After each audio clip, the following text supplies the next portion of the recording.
il y en a plein, le voilà. Pierre, nostalgique et amusé devant les photos de son ami Georges Brassens. Il a rencontré Brassens lorsqu'il venait dans sa maison bretonne à Lézardrieux, petit village des Côtes d'Armor. Pierre n'a pas connu le chanteur, mais le bon copain, chez qui on aime se retrouver. Il se rappelle un jour où il rentrait de la pêche. J'arrive et je lui dis, tiens, je sais que tu n'aimes pas le poisson, mais tu donneras ce bar-là à Poupchen. Ah bon, merci pour elle. Et le lendemain matin, il est arrivé au café en me tendant ceci. Tiens, tous les pêcheurs à 7, ils ont un layol. Alors ce couteau-là, il doit avoir 33 ou 34 ans. Il n'en pleut plus, mais je m'en sers tous les jours. C'est ici, dans cette maison en bord de grève, que le chanteur trouvait refuge pendant les grandes vacances d'été.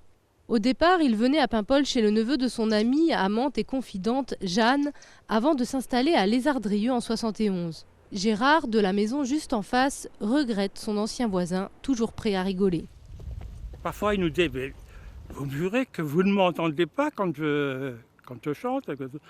On n'entendait pas parce que la pièce était quand même assez isolée. Et puis, ouais, on n'entendait pas. Donc, il était content. Il a toujours peur de déranger les gens.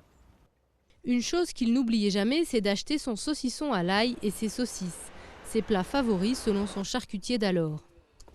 Mais Michel se souvient surtout d'un homme simple et généreux.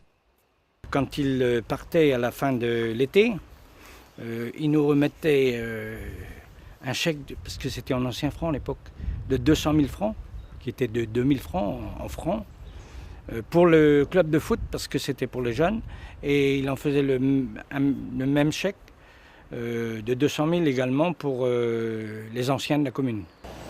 À Lézardrieux comme à Paimpol, le village voisin où Georges Brassens se rendait tous les matins pour prendre son café, le chanteur venait chercher la tranquillité.